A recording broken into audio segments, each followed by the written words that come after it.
Auftaktkundgebung nicht verfolgen können. Ja, es ist wirklich schön, dass dieser Platz so richtig schön voll ist. Jetzt freue ich mich, ich hoffe, die Technik macht mit, alles klar, gut. Er war UN-Sonderberater von drei UN-Generalsekretären. Er ist Ökonomieprofessor an der Columbia University, als Akademiker der Päpstlichen Akademie der Sozialwissenschaften im Vatikan und als Anwalt für UN-Generalsekretär Antonio Guterres unterwegs. Auszeichnungen mit dem Blue Planet Prize, dem weltweit führenden Preis für Umweltführerschaft 2015 und dem Tankpreis für nachhaltige Entwicklung 2022. Zweimal wurde er unter den 100 einflussreichsten Weltführungen des Time Magazins genannt. Er hat 42 Ehrendoktorwürden erhalten, wurde in die Ehrenlegion durch Dekret des Präsidenten der Republik Frankreich aufgenommen und besitzt den Kreuzorden des Präsidenten Estlands. Man kann ihm also schlecht nachsagen, ein Kreml-Sprecher oder Putin-Troll zu sein. Seine Analysen sind faktenbasiert und sein Plädoyer heißt: Frieden ist möglich, auch jetzt, wenn man nur will.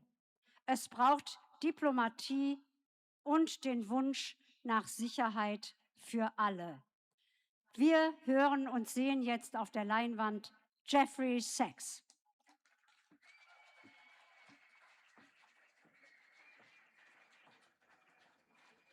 Hello, I'm Jeffray Sachs. I'm University Professor at Columbia University and President of the United Nations Sustainable Development Solutions Network. And I want to thank the people of Germany for calling for peace in Ukraine, calling for peace in Gaza. We have a problem everywhere. People everywhere in the United States, in Britain, across the European Union want peace, but our leaders are warmongers, and they continue these wars. They abet these wars.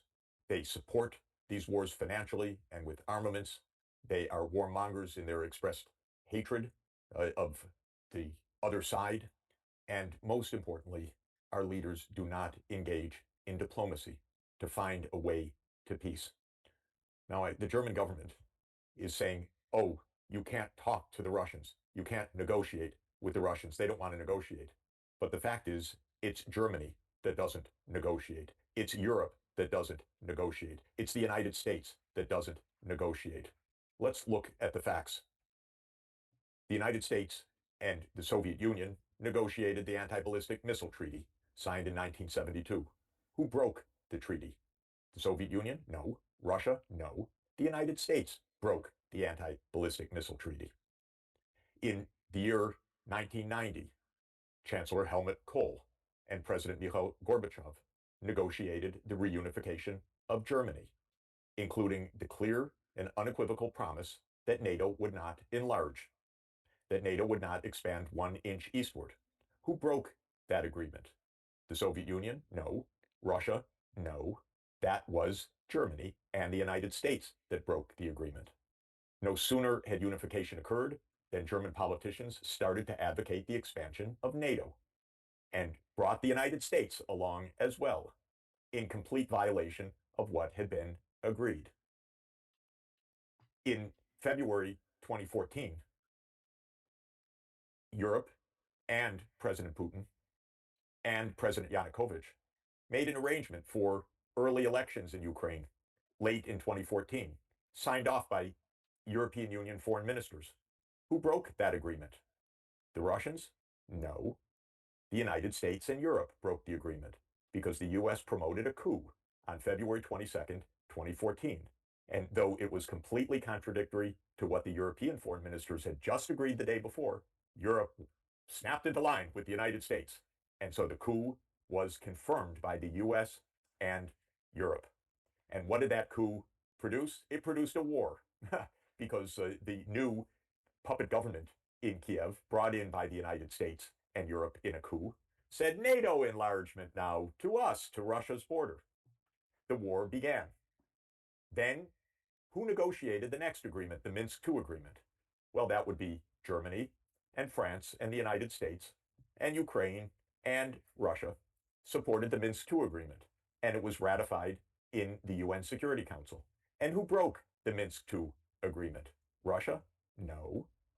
The United States and Germany and France, the guarantors of the Minsk II agreement.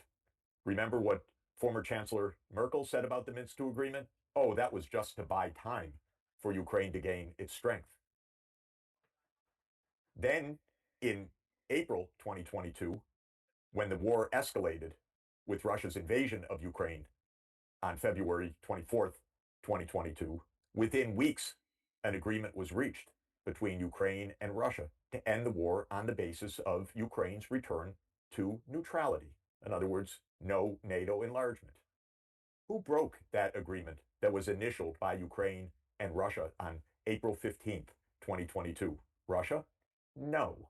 The United States and the United Kingdom, who went and told their puppet, Zelensky, you fight on for us.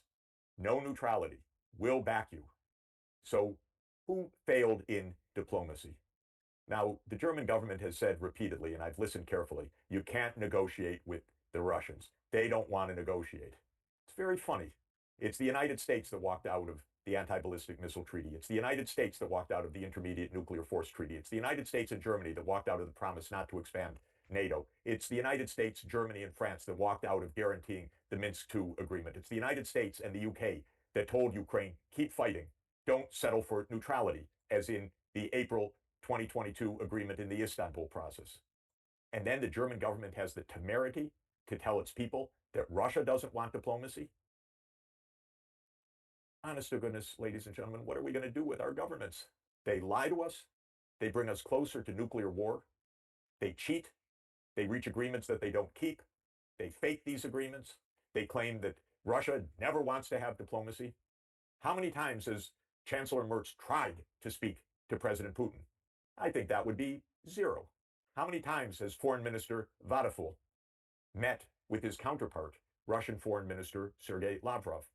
I think that would be zero. So your government, my government, Starmer, Macron, want to march us to war without even trying diplomacy. Ladies and gentlemen, it's a disgrace.